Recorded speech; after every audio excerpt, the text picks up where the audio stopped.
I'm going in here for city council.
All right. Good evening, everyone. Welcome to Trade and Transit 2. Today is October 3rd, Thursday. We are live for the tonight's City Council meeting. And we're going to get started with the invocation by Councilman Vince Pelizzi.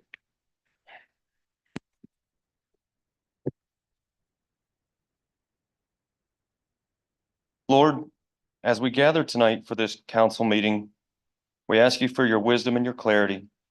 May your spirit guide our discussions and our decisions, ensuring that we serve the best interests for our community. Open our minds and our hearts to new ideas. Help us to work together with integrity. In your name I pray. Amen. Amen. I pledge allegiance to the flag of the United States of America and to the republic for which it stands, one nation, under God, indivisible, with liberty and justice for all.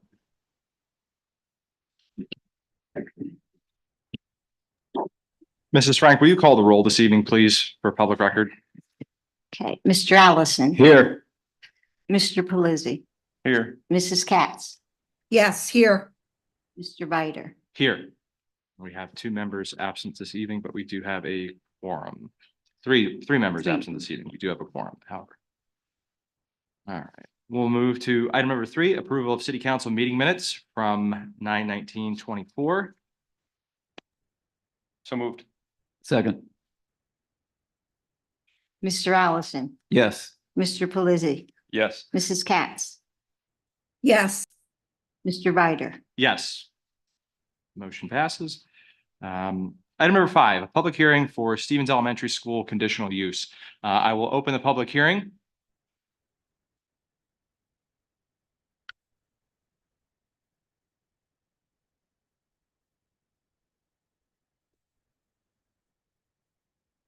Good evening, Vice President Biter and many members of council. What we have for you tonight is we have a request for a conditional use from Moonrise Acquisitions LLC. In accordance with the city's ordinance as well as the Pennsylvania Municipal Planning Code, you are required to have a public hearing for these types to give the public an opportunity to either speak for it or against it. At the conclusion of the public hearing, then I can address either questions and move forward.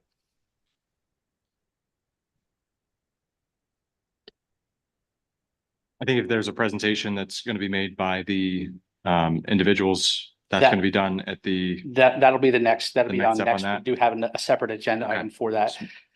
making sure. I'll open the floor then to anyone in favor that'd like to speak to the proposal. Is there anyone that would like to speak against the proposal?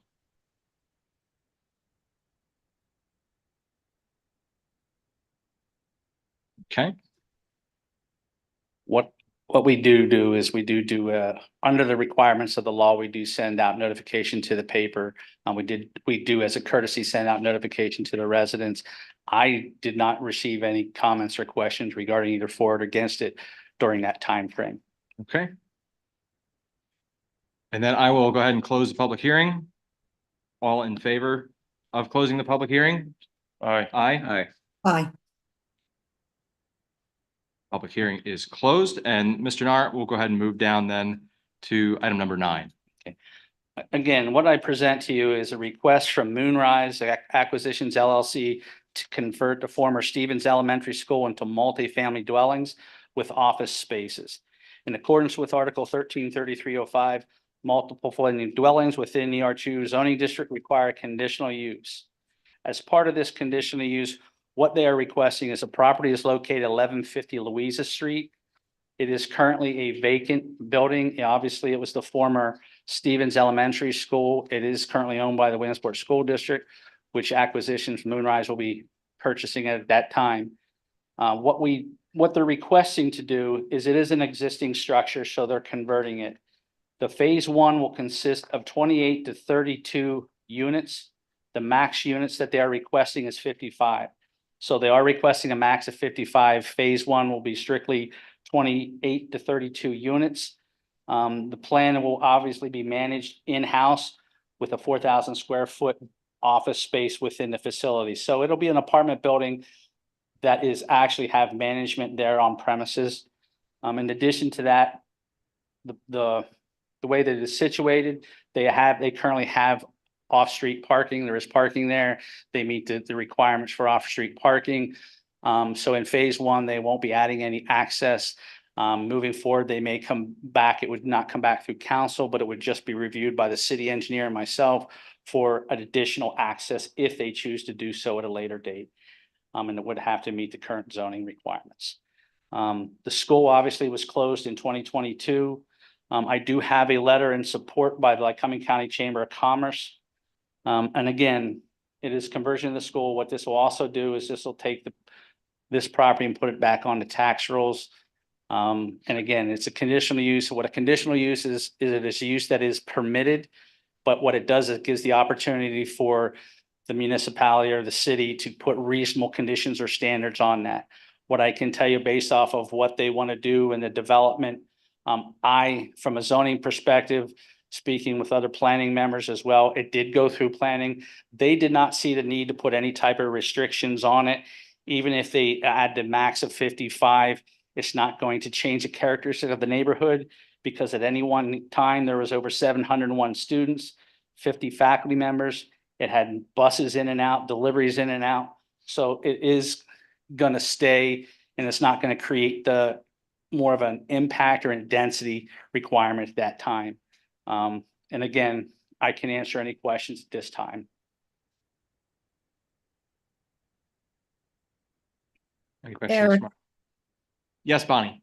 Okay, I have just a couple of questions, not questions, just statements. I see where George Hutchinson is going to be doing this, and we're well aware of what George does and so many of other buildings.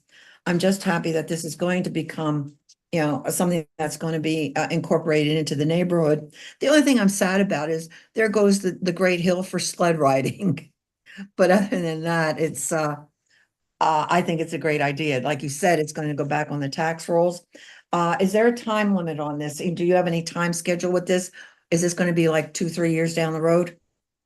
No, what I can actually tell you is we are already working with the architect and design team for the building permits. So based off of finishing some final reviews with that, I'm assuming probably within the next year, they'll begin construction, if not sooner. And George Hutchinson's company is going to take care of renting this out? This is all going to be rentals from what I'm gathering. Is that true? Correct. LGN will actually move their is planning on moving their operations from Rose Street into the first floor of the building. Again, that's where the 4,000 square feet of office space will come in. So they will be in-house there and managing that as well. And one last question. Do you think they're going to do any amenities like a gym or something like that? What we're doing is we're working with the architect right now to determine a design and what's feasible, what's not feasible within that to obviously to meet the building code requirements. So Okay. Thank you, Gary. you're welcome. The only questions that I'd like to ask, more of statements as well along the lines with Bonnie. It is going to be very nice to see some vibrancy brought back to that part of town, considering that there is no students there at that school. Nice to see some residents moving in. That's what we need in our community. Housing is a desperate need. We see that everywhere we go, and high quality housing, which you've been able to offer in some of your other various projects. So we appreciate that. I would stress the need for secondary access more than anything else, because that is a bit of a hard to negotiate corner on the top of Rural Ave. And I see you have that in the plans for the future. So I hope that comes about a little bit sooner than later, just to alleviate a little bit of pressure on that corner up at the top as you come around Rural Ave to the east. But other than that, thank you very much for your willingness to invest in the community as much as you have. So, yes. Yeah, historically, I have a lot of connection with that school because blah, blah, blah, blah, years ago, I was in junior high when that was a junior high. And it was quite a rivalry between Curtin where I went and that. So it's always had a special place in my heart, but I think it's a great reuse of that building. And the view is awesome. So it's in that whole neighborhood in that area is really up to date, and people take care of their properties. So it's going to be quite a nice addition. Absolutely. Yep. Seeing and hearing nothing else then, Mrs. Frank? Mr. Allison, Yes. Mr. Pelisi, Yes. Mrs. Katz, Yes. Mr. Viter, Yes, motion passes. We are going to move to item number 6. The mayor is not here, so. Thank you. Absolutely. Thank you very much as well. resolution to approve 2024 James David Robinson Cultural Grant. Okay. So I will, Motion, excuse me, So moved. second. I will go ahead and handle this in the mayor's absence. What this is a city grant that's of the amount of $3,000 for the James David Robinson Cultural Arts Grant Program. We do this every year, and we tend to split the amounts equally. This year, $600 will be going to the Community Arts Center, $600 to the Williamsport Symphony Orchestra, $600 to the Repaz Band of Williamsport, $600 to the Bald Eagle Art League, and $600 to the Billtown Blues Association. Are there any questions about this item? Eric, I would like to make a statement. Please. It's, it's only $3,000, but one of the requests that has come down constantly is if we could possibly do this earlier in the year, to help with some of the funding that people go through. The other thing we usually get attachments to this as far as what they plan on doing with this money. And we don't have that. I'm assuming the mayor and rec have gone through this, and the plans are in writing of what they're going to do with it, because that's part of the grant, that we know their plans. So, and not having that in our hands, I'm just hoping that it is in the mayor's hands. I'm Thank done. Thank you for that, Bonnie. Seeing and hearing no other questions? Mr. Allison, Yes. Mr. Pelisi, Yes. Mrs. Katz, Yes. Mr. Viter, Yes. Motion passes 4-0. We will move to item number 7. resolution awarding Little League Boulevard construction. I have a motion. So moved. Second. Mr. Scott?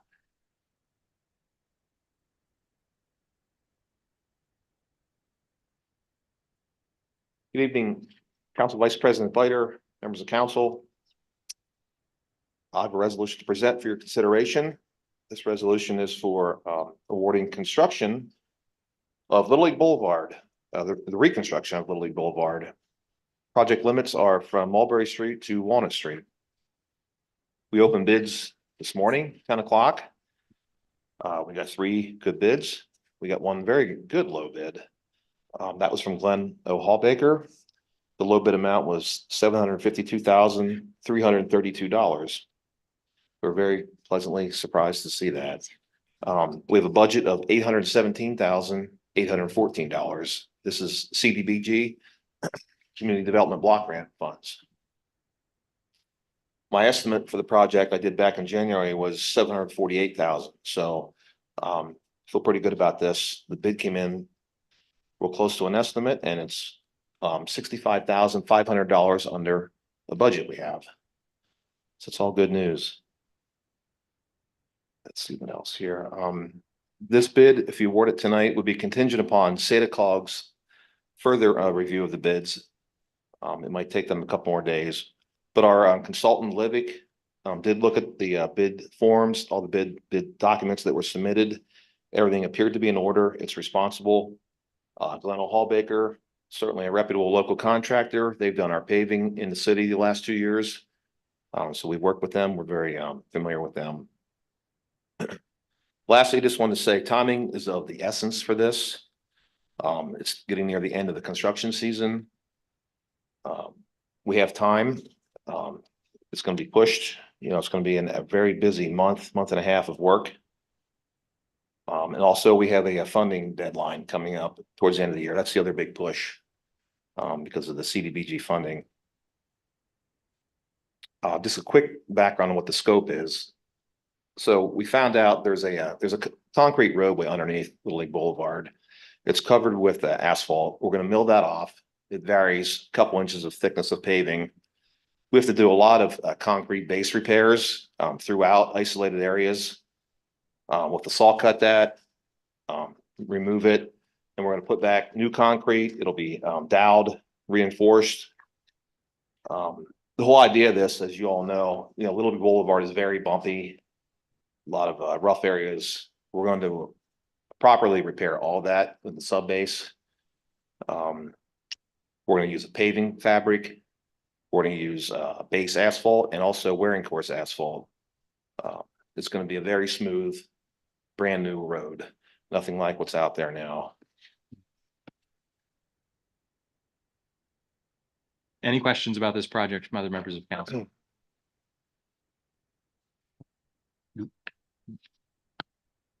Just to say, Mr. Scott, I appreciate your work on this. Mrs. Frank.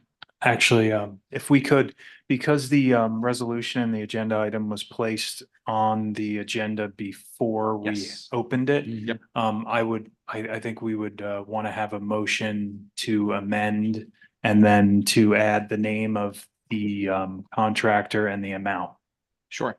So the motion would be, which I would like to make a motion that we are awarding this project to Glenn O. Hallbaker, whom was the low bidder for the project. Their base low bid was $752,332. Yes. And authorized execution for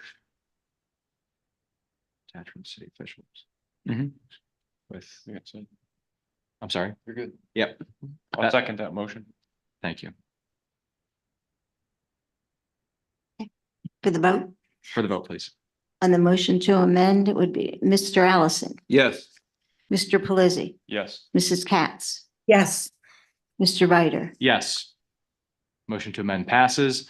And on the vote for the resolution.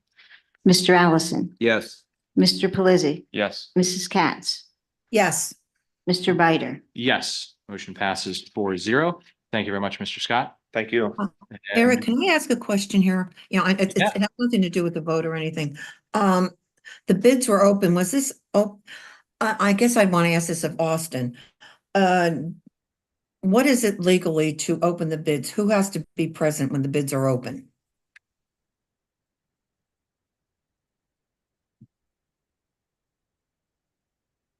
Mr. Scott, can you tell me how the bids were open today? So Because however it was specified in the advertising. Pen bid, we use Pen bid, which is an electronic online bidding platform. We had a Zoom meeting we were at, so they were opened at the consulting engineer's office, technically online, but it's all in Pen bid. So it's an electronic. It's electronic, Yeah. online, bid opening. The bids were submitted online. There's no paperless. The whole thing was paperless.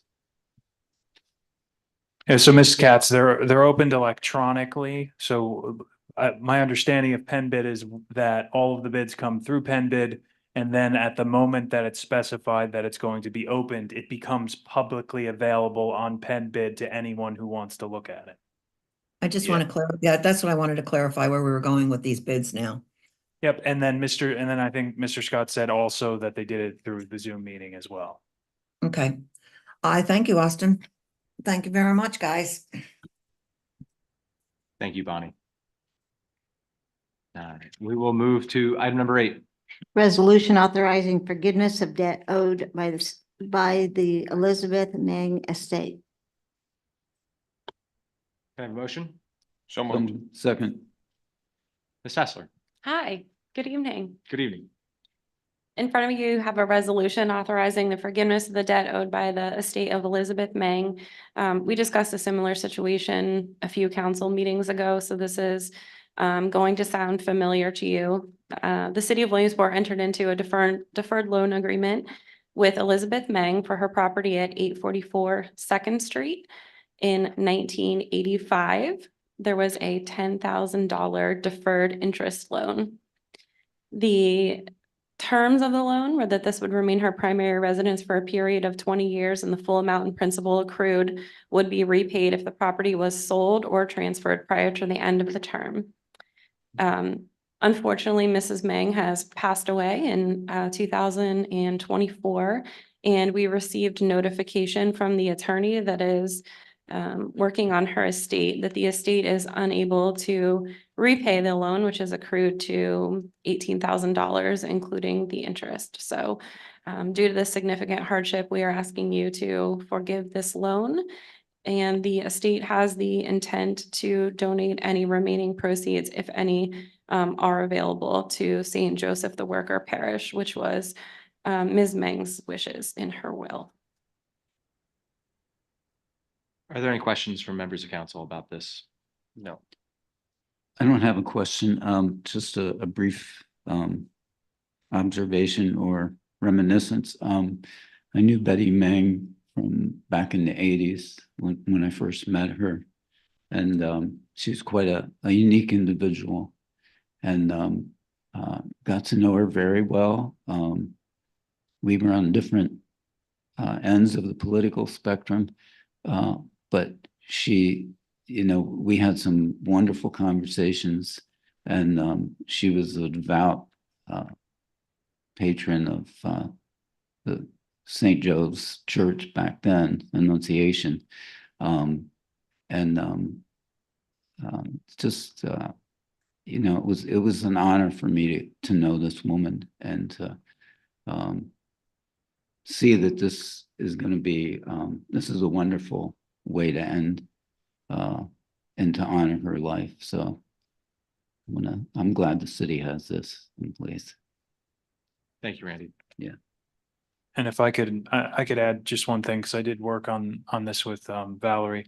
The information we received from the estate was also that the house wouldn't be able to sell if the city didn't forgive the loan. So it isn't just a situation where we're going to forgive a loan. It's this sale won't go through, and it likely that this property would go into tax delinquency and then be up for a tax sale if we didn't forgive the loan. So it's sort of a difficult position to be in just from a financial perspective. Thank you for that clarity as well. And I will also share, Austin, after we spoke, the attorney's office sent a letter that the individual who is interested in purchasing the property sent for me to share with you this evening. just sharing that they were very interested in renovating the property and making it available for rental housing in the city. So they did have the intent of beautifying the property and doing good things with it in the future.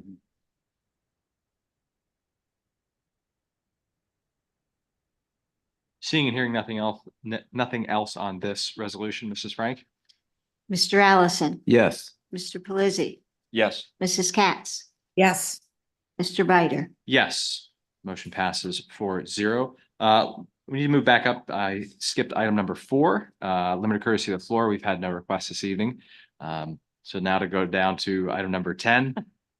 Except for filing Veterans Memorial Park Commission from August 24 and Public Works minutes from 10/10 of 23 and 10/24 of 23. So moved. Second. Mr. Allison, Yes. Mr. Pelisi, Yes. Mrs. Katz, yes, Mr. Bider. Yes. Motion passes 4-0. Item number 11, announcements. The next regularly scheduled city council meeting will be held Thursday, October 17th, 2024 at 7 p.m. in Trade and Transit 2, this location at 144 West 3rd Street, 3rd floor. Upcoming meetings, Monday, October 7th at 12 p.m., the Planning Commission. Tuesday, October 15th at 11:30, Public Safety, 1 p.m., Finance, 2:30 p.m., Public Works, 6:30 p.m., the Harb. Wednesday, October 16th at 9 a.m. ERC, Thursday, October 17th at 10:30, the Zoning and Hearing Board, and at 7 p.m., the City Council meeting. Any comments from members of City Council?